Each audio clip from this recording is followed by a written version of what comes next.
Me llamo Clara Benítez. Tenía 27 años cuando mis papás le entregaron un futuro entero a mi hermano en bandeja de plata, mientras que a mí me dieron 40 pesos como si me estuvieran dando la gran lección de vida. Estaba parada en la cocina de su casa, en un fraccionamiento exclusivo de las afueras de Monterrey, la mañana antes de su gran festejo. Todavía traía puesta la sudadera con la que salí de mi turno nocturno en el hospital cuando mi mamá deslizó una nota doblada sobre la barra de la cocina, sin siquiera mirarme a los ojos. Por un segundo pensé que era un cheque o, al menos, una carta que decía que por fin valoraban todo lo que había logrado.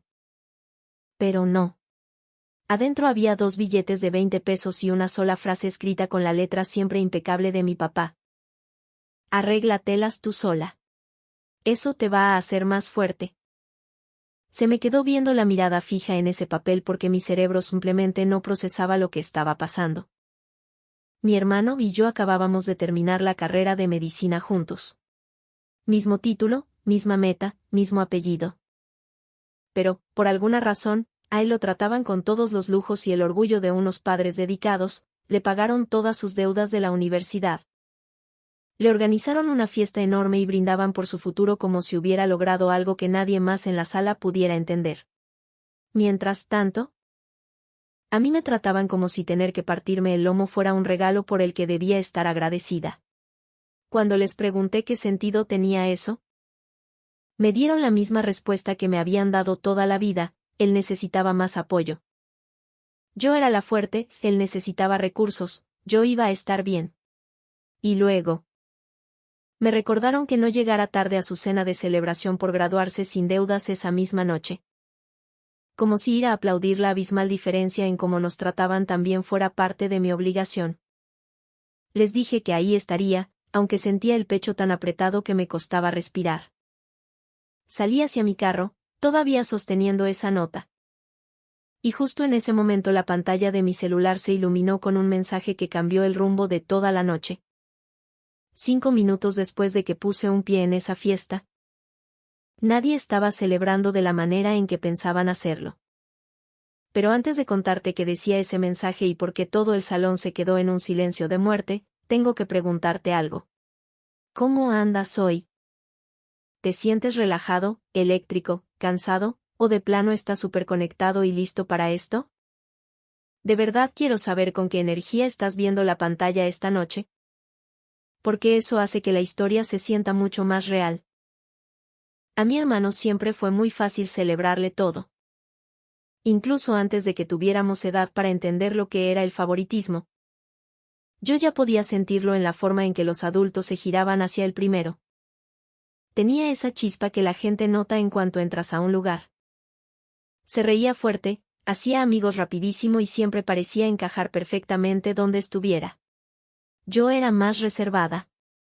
Me gustaba el orden, los libros y el tipo de preguntas que no sirven para armar una plática divertida en la cena. Cuando éramos niños, esa diferencia parecía inofensiva. Para cuando llegamos a la prepa, ya se había convertido en la narrativa oficial de la familia. Si él metía un gol, mis papás tomaban fotos. Las subían a redes sociales y nos llevaban a todos a cenar para festejar. Si yo ganaba un concurso de ciencias, me decían que estaban orgullosos y me preguntaban si podía calentar el recalentado cuando llegáramos a la casa. Aprendí desde chica que brillar en privado no valía tanto como ser el centro de atención en público. A mi hermano le daban atención porque tenía carisma. A mí me daban expectativas porque era responsable. Cuando él cumplió 18 años, le regalaron un carro con un moño rojo gigante estacionado en la entrada. Cuando yo cumplí 18, 3 meses después, me dieron una agenda y un discurso sobre la importancia de ser práctica. Mi mamá me dijo que yo era lo suficientemente madura como para entender que no todos los regalos tenían que ser ostentosos. Mi papá me dijo que tenía suerte porque el carácter importaba más que los lujos. Siempre disfrazaban su injusticia de sabiduría, usando un tono de voz calmado para ocultar el trato tan desigual. Lo más raro de todo es que yo no odiaba a mi hermano por eso. Nunca fue cruel conmigo de niños. A veces incluso se notaba incómodo cuando mis papás hacían evidente su preferencia. pero tampoco se opuso nunca. Jamás dijo, oigan, tal vez Clara también se merece esto. Nunca les pidió que fueran a mis finales estatales de ciencia en lugar de ir a otro más de sus partidos. Él simplemente aceptó la versión de la familia que jugaba a su favor. Y con el tiempo, ese silencio se convirtió en su propia forma de elegir un bando. Para la preparatoria. Nuestros caminos ya se estaban trazando de forma muy distinta bajo el mismo techo. A él lo describían como un joven, prometedor. A mí me describían como alguien, capaz. Esas dos palabras suenan parecidas hasta que te toca vivir dentro de ellas. Al prometedor le dan apoyo, al capaz lo dejan solo. Cuando los dos dijimos que queríamos estudiar la carrera de medicina, mis papás reaccionaron como si eso confirmara lo que siempre habían creído. Dijeron que mi hermano tenía el don de gentes necesario para convertirse en el médico que todos los pacientes amarían. Y que yo tenía la disciplina para sobrevivir a las cosas difíciles sin necesitar ayuda.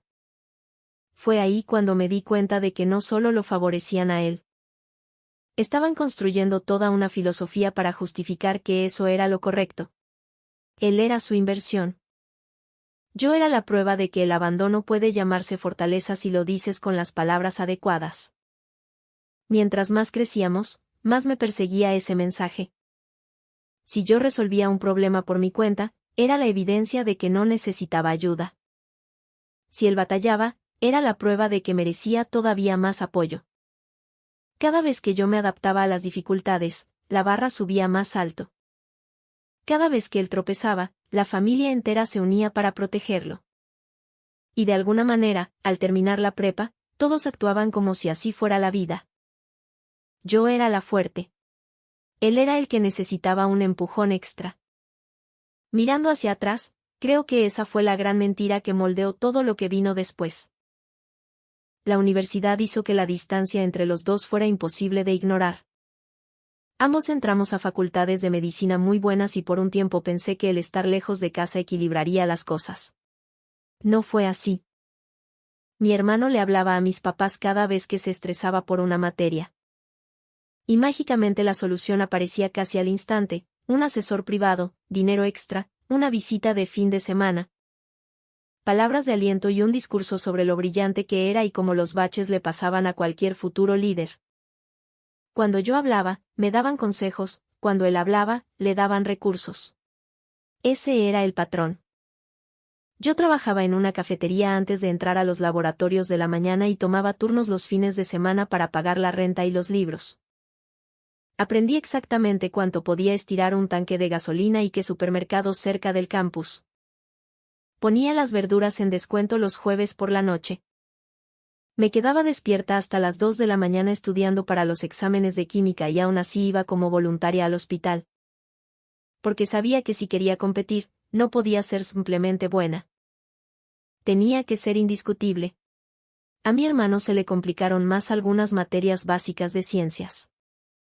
Mis papás le pagaron profesores particulares sin dudarlo ni un segundo. Cuando necesitó un curso carísimo de preparación para el examen de admisión y selección médica, lo llamaron una inversión para su futuro. Cuando yo saqué un puntaje altísimo en mi primer intento usando libros usados, materiales de la biblioteca y simulacros que encontré gratis en Internet, mi papá solo asintió con la cabeza y dijo, eso suena mucho a ti. Nunca hubo una felicitación como las que le daban a él. Nunca hubo entusiasmo. Era casi peor que si me hubieran rechazado abiertamente. Porque trataban mi éxito como algo que les resultaba emocionalmente conveniente a todos. Yo era la fácil. La que no daba problemas. La hija por la que no tenían que preocuparse. Y de alguna forma, eso les dio permiso para no estar presentes. Lo que más dolía no era el dinero en sí. Era lo que ese dinero representaba. Cada cheque firmado para él decía, creemos que tu sueño importa. Cada peso que me negaban a mí decía, demuestra que vales la pena que te miremos. Para cuando entramos a las etapas más duras de la carrera, yo ya cargaba con deudas estudiantiles que me revolvían el estómago cada vez que abría mi aplicación del banco. Mi hermano entró a ese mismo mundo con una carga mucho más ligera porque nuestros papás ya le habían pagado más de la mitad de todo lo anterior. Yo entré con deudas, con un cansancio crónico y con la terca idea de que si seguía adelante, eventualmente la verdad sería demasiado obvia como para que la siguieran ignorando. Los años de medicina fueron brutales para los dos, pero no de la misma manera. Ambos estudiábamos. Ambos sufríamos por las semanas sin dormir y las rotaciones de alta presión. Pero cuando él se topaba con pared, la gente corría a rescatarlo. Cuando yo me topaba con pared, reorganizaba mi vida y seguía caminando. Preparaba café a las 5 de la mañana antes de las clases. Tomaba apuntes tan detallados que mis compañeros me pedían que se los prestara. Me ofrecía como voluntaria para horas clínicas extra porque necesitaba cartas de recomendación lo suficientemente pesadas como para competir con gente que tenía palancas familiares y tranquilidad financiera. Mi hermano también se esforzaba, claro, pero trabajaba sobre un piso muy diferente. Él tenía tiempo para recuperarse. Tenía el espacio mental que te da saber que alguien te va a cachar si te caes. Yo no tenía nada de eso. Y aún así, me mantuve entre los primeros promedios de la generación. No porque nadie me hubiera limpiado el camino, sino porque dejé de esperar que alguien lo hiciera. Hubo momentos en los que casi me convencí de que todo estaba bien. Mi hermano y yo todavía nos reíamos juntos a veces. Compartíamos resúmenes. Nos hacíamos preguntas antes de los exámenes y salíamos por unos tacos en la madrugada después de las largas guardias en el hospital. Él no era mi enemigo, pero cada tanto pasaba algo que me plantaba de golpe en la realidad. Mis papás viajaron exclusivamente para una de sus ceremonias de entrega de bata blanca y se tomaron fotos como si fuera el primer miembro de nuestra dinastía en usar una. Se perdieron mi presentación de investigación el mes siguiente porque mi mamá dijo que manejar tanto 2 veces seguidas iba a ser muy pesado para ellos. Cuando me seleccionaron para un programa de investigación clínica muy competitivo, me preguntaron si eso no iba a interferir con mi descanso. Cuando a él lo invitaron a una cena con directivos médicos para hacer contactos, le compraron boletos de avión inmediatamente. No fue una gran traición espectacular. Fue una muerte lenta, causada por 1000 pequeñas decisiones. Y cada una de esas decisiones apuntaba hacia el mismo lado. A él lo estaban preparando para brillar. A mí me estaban entrenando para aguantar. Al empezar nuestro último año, dejé de preguntarme si ellos veían la diferencia. Claro que la veían. Simplemente preferían la versión de la historia donde su hijo los necesitaba más que su hija. Esa narrativa los hacía sentir generosos. Aceptar la verdad los habría obligado a hacerse preguntas muy difíciles sobre a quién habían descuidado. Todo empezó a cambiar el año en que conocí a la doctora Valeria Cárdenas. Ella era de esas personas que podían entrar a una sala de urgencias llena de gritos, sangre y pánico, y lograr que todo el lugar se concentrara sin necesidad de levantar la voz. No desperdiciaba palabras. No le doraba la píldora a nadie. No le importaba el carisma ni las sonrisas falsas que tanto abundan en el ambiente médico. A ella le importaba la precisión, el criterio y que estuvieras completamente preparada. La primera vez que me tocó rotar con ella, me hizo 3 preguntas seguidas sobre el caso de un paciente y esperó en silencio mientras yo analizaba cada respuesta, en lugar de apresurarse a llenar el vacío. Cuando terminé, me dio un leve asentimiento con la cabeza y dijo, bien. Estás pensando, no estás haciendo un show. Esa sola frase caló más hondo que cualquier cumplido que hubiera recibido en años. La mayoría de la gente notaba a quien hacía más ruido.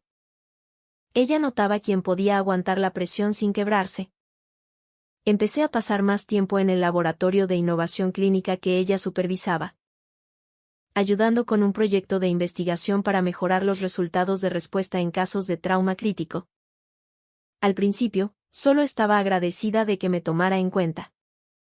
Luego me di cuenta de que me estaba dando mucha más responsabilidad que a cualquier otra persona de mi nivel. Confiaba en mí para ver patrones en los datos que los demás pasaban por alto. Me dejó ayudar a construir la estructura de un estudio que más tarde llamó poderosamente la atención de la dirección del hospital. Yo seguía agotada todo el tiempo, lidiando con más cosas de las que quería admitir. Pero por primera vez sentí que mi esfuerzo se estaba transformando en algo más grande que la simple supervivencia. La doctora Cárdenas no me decía que yo era fuerte para poder desentenderse de mí. Me exigía porque respetaba mi capacidad intelectual lo suficiente como para esperar grandes cosas de ella. Esa diferencia me cambió la vida. Además, ella se daba cuenta de la dinámica de mi familia mucho más de lo que yo pensaba. Mis papás asistieron a un par de eventos de la facultad durante ese último año. Casi siempre a los eventos donde mi hermano iba a estar expuesto ante la gente correcta. Siempre lucían impecables, amables. Ansiosos por hablar del futuro de su hijo de una manera que los hacía sonar como padres visionarios y protectores. Si salía mi nombre en la plática, usaban el mismo tono suave que habían usado toda mi vida. Clara siempre ha sido muy independiente, Clara nunca necesita nada. Clara tiene una facilidad natural para arreglársela sola. La primera vez que la doctora Cárdenas escuchó eso, vi cómo cambió algo en su mirada. No reaccionó en público. Pero más tarde, mientras revisábamos unos datos en su oficina, me hizo una pregunta que me agarró completamente desprevenida. ¿Tu familia siempre ha confundido su abandono con confianza en ti? Me dio una risa nerviosa porque no supe qué más hacer. Luego le dije que sí. Ese fue el momento exacto en el que dejé de pretender que la situación era demasiado sutil como para ponerle nombre. Durante los siguientes meses, me convertí en una de sus principales becarias de investigación. Me presionó más que nadie en mi vida. Me obligó a defender mis conclusiones, a pulir mis argumentos débiles y a dejar de pedir disculpas cada vez que entraba a un lugar donde me había ganado el derecho de estar. Me enseñó que la competencia no necesita llegar sonriendo y pidiendo permiso. Puede llegar preparada. Puede llegar en calma. Puede llegar después de años de ser subestimada y, aún así, ser imposible de ignorar. Mientras tanto, mi hermano seguía avanzando por el sistema de la forma en que siempre lo había hecho. Hacía contactos con una facilidad increíble. Sorprendía a todos en las entrevistas. Se veía exactamente como el tipo de futuro médico en el que las familias confiarían a los 5 minutos de conocerlo. A mis papás les encantaba eso. Ya habían empezado a hablar del tipo de líder médico en el que se convertiría, de los comités que iba a presidir, de cómo encantaría a los benefactores del hospital y de lo rápido que escalaría porque le caía bien a todo el mundo.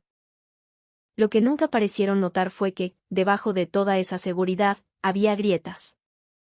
Él había empezado a depender tanto de la aprobación de ellos como yo había pasado años muriendo por tenerla. El apoyo incondicional de mis papás no lo había hecho más fuerte. Lo había hecho dependiente de los aplausos constantes. No creo que él lo entendiera del todo todavía. Yo apenas empezaba a verlo.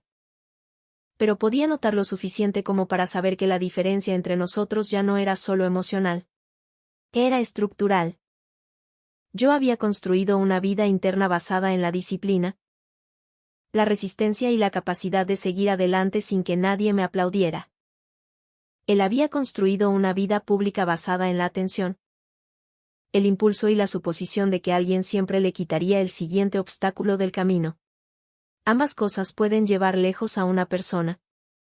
Pero solo una te ayuda a sobrevivir cuando te cambian las reglas del juego. Casi al final de ese año, después de un turno especialmente pesado, la doctora Cárdenas me pidió que me quedara. Cerró la puerta de su oficina, me pasó una botella de agua y me dijo: hay algunos programas y galardones a los que no les importa de quién eres hija ni quién pagó tus cuentas. Solo les importa si tu trabajo es valioso. Quiero tu nombre ahí metido.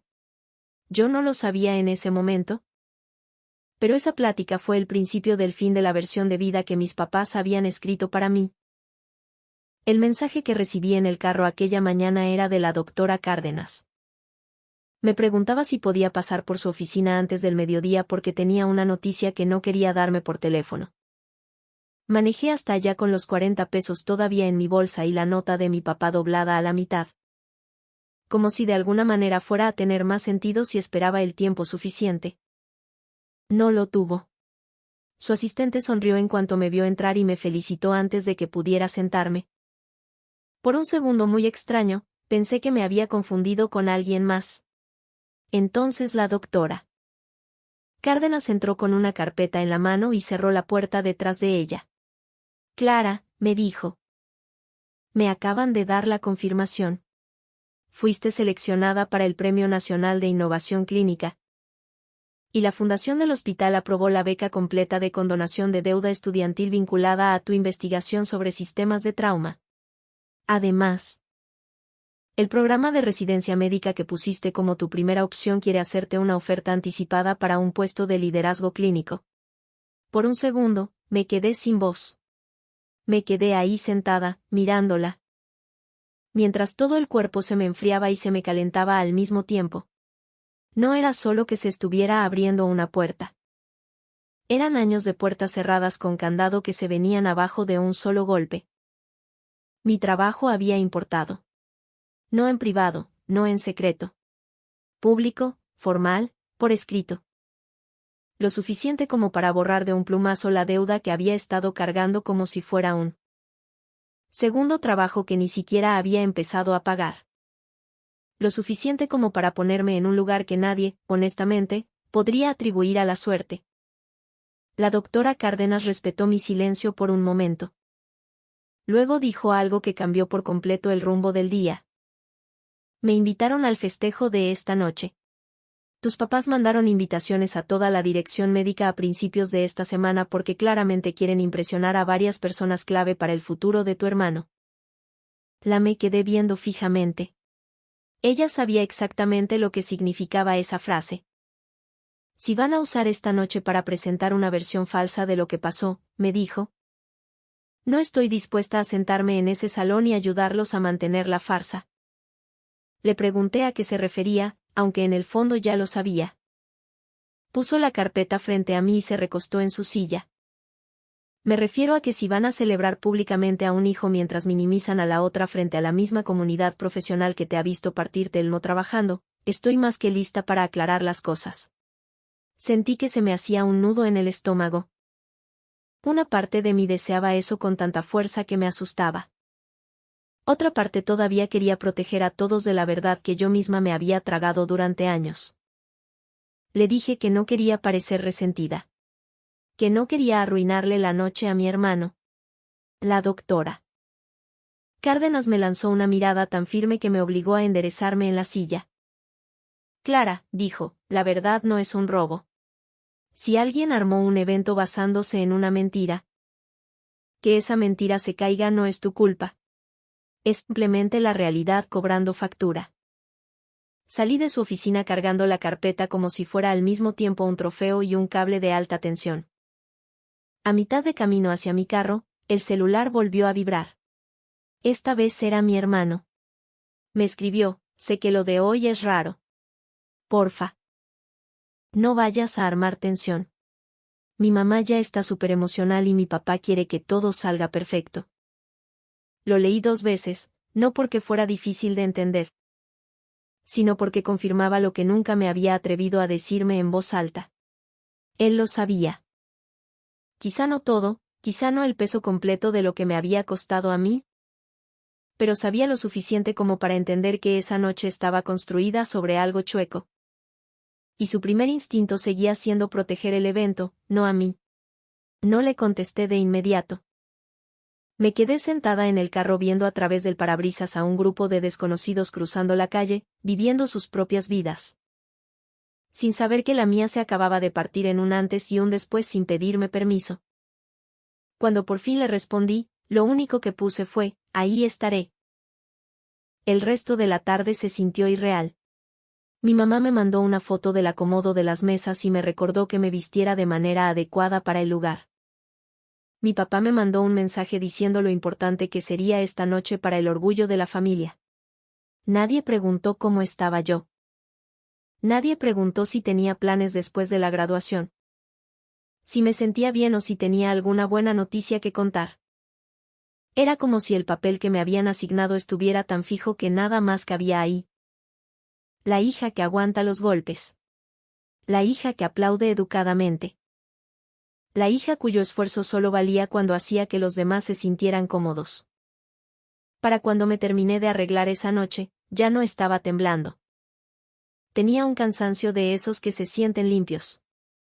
Durante años, me la pasé esperando la plática privada ideal, el momento de calma perfecto, el tono emocional correcto que finalmente hiciera entender a mis papás lo que habían hecho. Pero las familias como la mía no suelen cambiar en privado. El espacio privado es donde se justifican a sí mismos. El espacio público es donde la realidad los acorrala.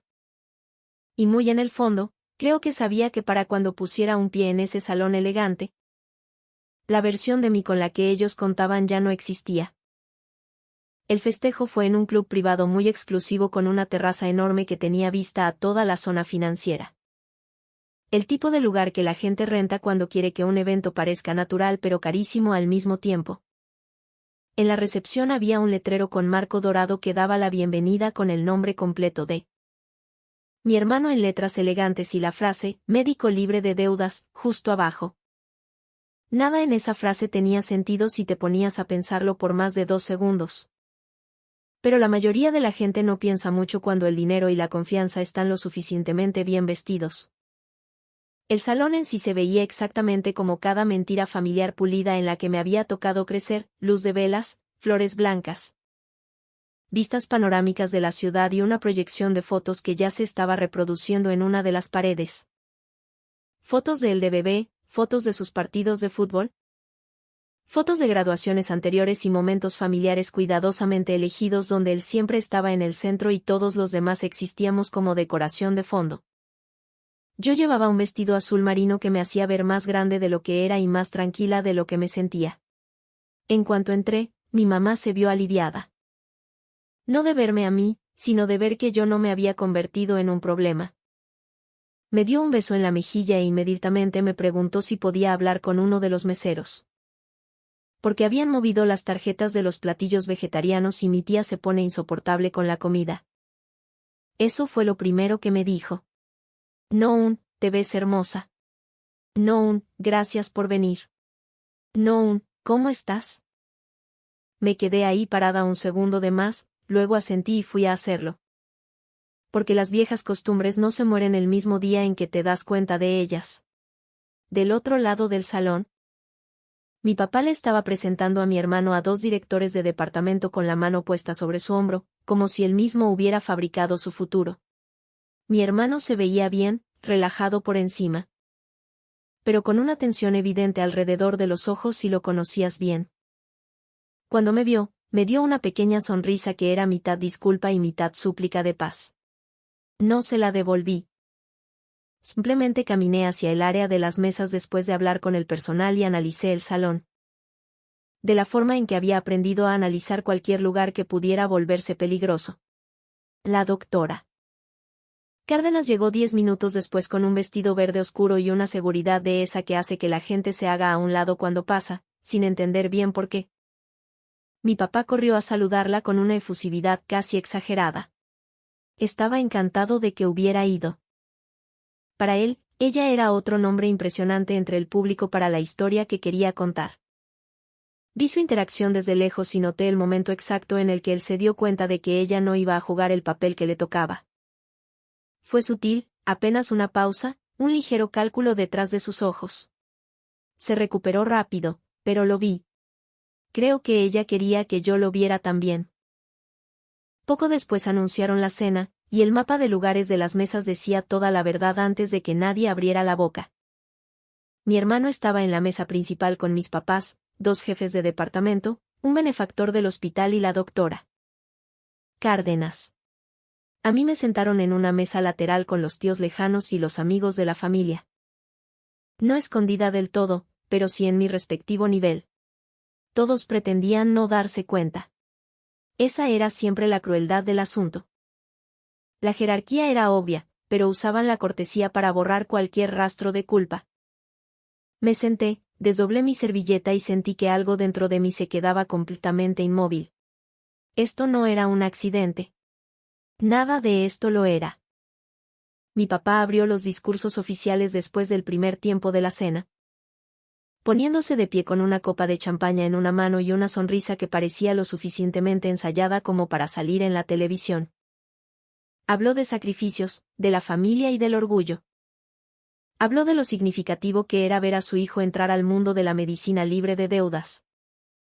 Listo para servir, listo para liderar, listo para hacer una diferencia. Y entonces dijo la frase que me congeló la sangre. Siempre supimos cuál de nuestros hijos necesitaba un piso más firme para salir adelante. Y esta noche nos enorgullece decir que se lo dimos. Unas pocas personas aplaudieron. Algunos me miraron de reojo y luego desviaron la vista. Mi mamá tomó el micrófono después y, de alguna manera, lo empeoró. Describió a mi hermano como el hijo que cargaba con el futuro de la familia de una manera visible. El que unía a la gente, el que inspiraba a los demás. Luego, con esa misma voz dulce que le había escuchado toda mi vida, agregó que no todos los hijos necesitan el mismo tipo de inversión. Algunos simplemente están hechos para salir adelante por sí solos. Fue la versión pública más descarada de lo que me habían estado haciendo durante años. No solo lo estaban alabando a él, se estaban justificando porque yo me merecía menos. Mi hermano se levantó antes de que los aplausos terminaran por completo. Ya no se veía feliz. Se veía acorralado. Agradeció a todos por asistir. Les dio las gracias a mis papás y a los médicos de la facultad que se habían tomado el tiempo de ir. Y luego se detuvo. Vi cómo miró a mis papás y luego me miró a mí. Hubo un silencio tan largo que el ambiente en el salón cambió. Finalmente, dijo, hay algo sobre esta noche que no me cuadra. Mi mamá susurró su nombre entre dientes, con un tono agudo y de advertencia. Él siguió adelante. Clara y yo cruzamos la misma meta. Ella trabajó igual de duro que yo. Más duro, honestamente. Empezaron los murmullos en las mesas. Ligeros. De esos que se extienden rápido en salones llenos de gente profesionista que ya sospecha más de lo que se dice en voz alta. Mi papá se levantó a medias de su silla y soltó una risa rápida que sonó forzada. A lo que se refiere tu hermano, dijo, es a que estamos orgullosos de nuestros dos hijos.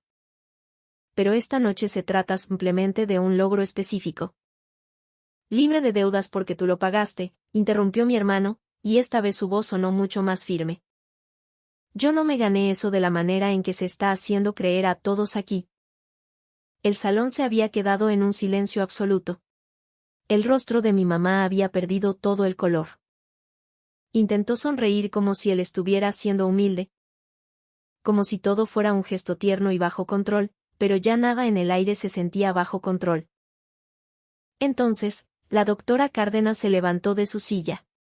No levantó su copa. No pidió permiso. Simplemente se paró y habló con el mismo tono calmado que usaba en el quirófano cuando todos los demás estaban entrando en pánico. Ya que la honestidad parece haber entrado al salón, tal vez este sea el momento adecuado para compartir un panorama más completo de los logros de la familia Benítez este año. Nadie se movió. Nadie siquiera estiró la mano para tomar su bebida. Me miró directamente a mí primero, como para darme fuerzas, y luego se giró hacia el resto de los invitados. Clara Benítez acaba de ser galardonada con el Premio Nacional de Innovación Clínica por su trabajo en sistemas de respuesta a traumas. Una distinción que se le otorga a solo uno de los candidatos más sobresalientes de su generación. Además, el Consejo Directivo aprobó una condonación de deuda estudiantil completa vinculada directamente a sus aportaciones de investigación, lo que significa que la deuda que cargó durante toda la carrera quedará saldada. No por preferencia de sus papás, sino por puro mérito propio. Pudiste sentir como todo el salón dio un vuelco. Fue algo físico, cabezas girándose, hombros enderezándose. La corriente cambió en un solo instante de una admiración fingida a una atención real. Pero la doctora Cárdenas no había terminado. Continuó diciendo que Clara también había recibido una oferta anticipada para el programa de liderazgo clínico en la residencia médica que había elegido en primer lugar. Y que varios aspectos del proyecto de innovación que ahora se estaba discutiendo en toda la facultad se habían desarrollado a partir de los análisis y el trabajo de campo de Clara. Y entonces soltó la frase que rompió todo en 1000 pedazos.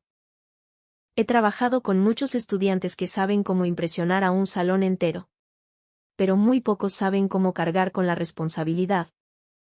Aguantar la presión y entregar un trabajo excelente sin que nadie los proteja de las dificultades.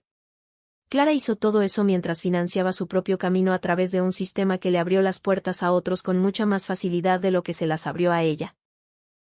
El silencio que siguió a esas palabras fue casi más ruidoso que un aplauso. Pero los aplausos llegaron de todos modos. Fuertes, inmediatos, nada de aplausos por educación. La gente de verdad se giró hacia mí por completo. Uno de los jefes de departamento se puso de pie. Luego otro. Un benefactor de la mesa principal se inclinó hacia la doctora Cárdenas para hacerle una pregunta sobre mi proyecto. Alguien en mi mesa lateral dijo, por Dios, Clara, ¿por qué nadie nos había dicho esto? Casi me da risa escuchar eso. Porque la respuesta estaba sentada en el centro del salón con la mirada perdida. Mi papá intentó reaccionar primero. Se paró rápido y dijo, por supuesto. También estamos increíblemente orgullosos de Clara. Es una noticia maravillosa. Absolutamente maravillosa. Como si el orgullo anunciado después de una humillación pública pudiera pasar por algo genuino. Mi mamá le siguió con algo sobre cómo cada hijo tiene necesidades diferentes y cómo Clara siempre había sido una niña tan motivada por sí misma. Fue ahí cuando la doctora Cárdenas se giró hacia ellos con esa expresión controlada que por lo general significaba que iba a terminar una discusión con una sola frase. Hay una gran diferencia, dijo, entre creer que una hija es capaz y decidir que su silencio la hace más fácil de ignorar. Nadie fue a rescatarlos después de eso. Nadie podía. El salón había visto demasiado en muy poco tiempo. Mi hermano se volvió a sentar y se tapó la boca con una mano, como si por fin estuviera escuchando el sonido real de su propia vida. Los invitados empezaron a dejar sus asientos para acercarse a mí. Un médico adscrito de alto rango me preguntó por mis siguientes pasos. Uno de los directores de departamento, que se había pasado la primera mitad de la noche hablando casi exclusivamente con mi hermano, me preguntó si podíamos agendar una cita para discutir mi investigación después de la graduación. Una mujer de la fundación del hospital me felicitó y me dijo que ya había escuchado mi nombre antes. Por parte de personas que respetaban muchísimo mi trabajo. Esa frase se me quedó grabada. Porque significaba que el reconocimiento se había estado construyendo a mi alrededor en silencio durante mucho tiempo. Mis papás simplemente no habían sido los que estaban escuchando. Lo más irreal de todo fue ver a mi mamá intentar colarse en la nueva historia que se estaba formando en tiempo real. Me tocó el brazo y le dijo a un grupo de personas, Clara siempre nos ha dejado sorprendidos. Era la misma voz que usaba cuando presentaba a mi hermano con la gente importante. Pero ahora se escuchaba diferente. No había calidez en ella, solo pánico. Mi papá empezó a decirle a alguien de la mesa de al lado que él siempre les había enseñado a sus 2 hijos a ser resilientes. Y alcancé a ver cómo uno de los jefes de departamento lo miró con una decepción apenas disimulada. Ese fue el momento exacto en el que supe que las consecuencias durarían mucho más que una sola noche. Esto no era solo una vergüenza pasajera. Esto era perder la credibilidad en público. Mi hermano me encontró unos minutos después cerca de los ventanales con vista a la zona financiera. El salón detrás de nosotros seguía lleno de murmullos, pero por primera vez en toda la noche, él no se veía como alguien especial, sino como un joven cansado atrapado dentro de una mentira que había llegado más lejos de lo que esperaba. Soltó un suspiro y me dijo, lo siento mucho. Y le creí. Luego dijo algo que llevaba años esperando escuchar de alguien de mi familia. No me apoyaron más porque yo fuera mejor. Me apoyaron más porque les hacía sentir bien que los necesitara. Y yo dejé que lo hicieran. Lo miré fijamente por un largo momento y le dije, sí, lo hiciste.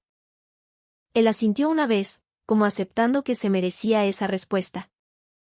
Del otro lado del salón, nuestros papás seguían intentando recuperarse, sonriendo demasiado, hablando demasiado rápido.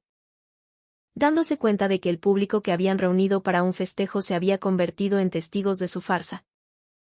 Y ahí parada, con las luces de la ciudad reflejándose en el vidrio a mi lado, entendí algo que me dejó respirar en paz. No tenía que destruirlos. Ni siquiera tenía que ponerme a discutir. Lo único que tenía que hacer era quedarme de pie mientras la verdad terminaba de hacer su trabajo.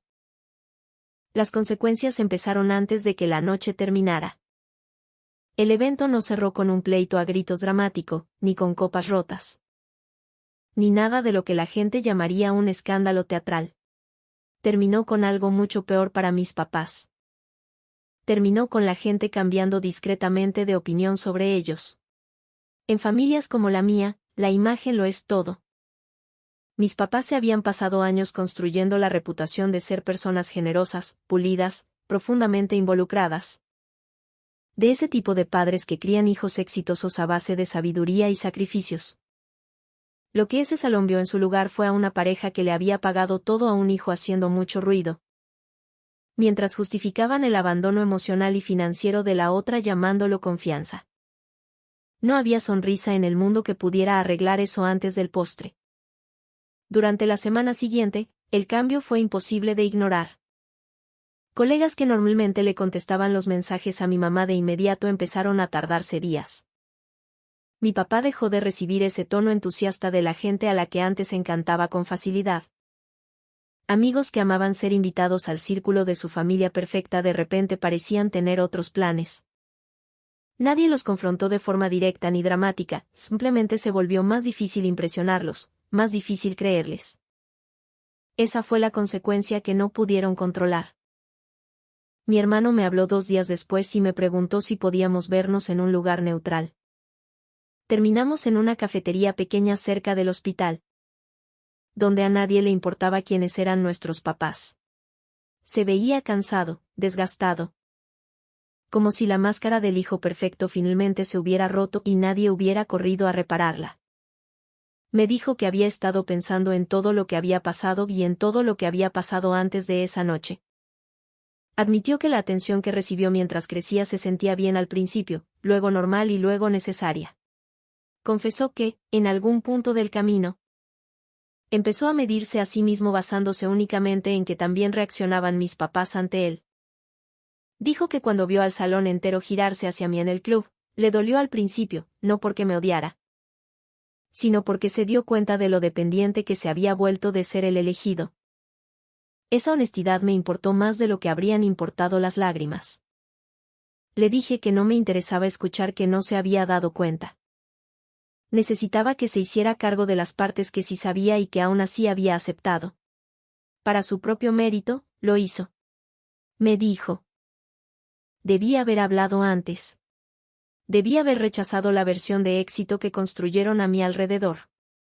Debí haber notado lo que te estaba costando a ti. Le respondí que una disculpa era un comienzo, no una reparación.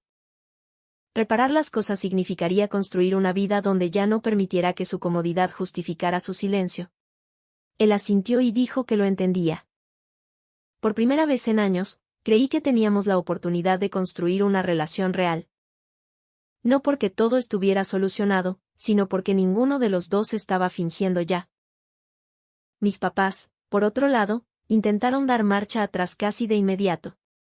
Fueron a mi departamento con regalos. Mi mamá llevó un portafolios de piel fino. Dijo que lo había estado guardando para el momento adecuado. Mi papá llevó un reloj que se veía lo suficientemente caro como para pretender que la historia tiene un precio. Se pararon en mi sala y usaron todas las versiones del mismo argumento, siempre te amamos. Hicimos lo que pensamos que era mejor, sabíamos que eras fuerte, nunca quisimos lastimarte. Los escuché a los dos. Y lo que más me impactó fue cómo seguían evitando cuidadosamente la verdad central. Me lastimaron repetidamente, de forma predecible y por pura conveniencia. Y la frase, sabíamos que eras fuerte, todavía la estaban usando como un escudo moral. Finalmente, les dije algo que nunca había podido decir de niña. Porque a los niños se les entrena para proteger a los adultos que les fallan. Llamar fuerte a una de tus hijas no da permiso para abandonarla. Mi mamá empezó a llorar entonces. pero incluso sus lágrimas dejaron de conmoverme como lo habrían hecho antes. No fui cruel. Simplemente me cansé de estar disponible a través de la culpa. Les agradecí que hubieran ido. Les dije que necesitaba distancia. Cuando mi papá intentó decir que la familia debe mantenerse unida, le respondí con la verdad más silenciosa que tenía. La familia no debería exigir que una persona desaparezca para que los demás puedan sentirse cómodos. 3 meses después, me mudé para empezar mi residencia médica y comencé a construir una vida que por fin sentía totalmente mía. No fue mágicamente fácil. Seguía trabajando horas inhumanas. Seguía cansada la mayor parte del tiempo. Pero el agotamiento se sentía diferente cuando estaba conectado a un propósito propio. En lugar de estar destinado a demostrar que me merecía un lugar en el salón, tenía colegas que me respetaban. Mentores que me exigían con honestidad y un futuro construido sobre un trabajo que nadie podía reescribir como la generosidad de otra persona. Mi hermano y yo nos mantuvimos en contacto poco a poco, con cuidado. Empezó a tomar decisiones sin pedirle a mis papás que se las validaran primero. No cambió de la noche a la mañana, pero lo estaba intentando, y el intento vale cuando es real. Mis papás me mandaron paquetes 2 veces después de que me mudé. El primero tenía notas escritas a mano metidas entre cosas caras. El tipo de notas que la gente escribe cuando quiere que el perdón parezca algo bien organizado. El segundo tenía una foto familiar enmarcada de años atrás. Una de esas fotos sonrientes de las vacaciones que capturan las apariencias mucho mejor que la realidad. Les agradecí el detalle y les regresé las 2 cosas. No porque quisiera vengarme una vez más, sino porque sanar no es lo mismo que volver a abrirle la puerta a las personas que te enseñaron a dudar de tu propio valor. Eso, más que cualquier otra cosa, se convirtió en la gran lección de toda esta historia.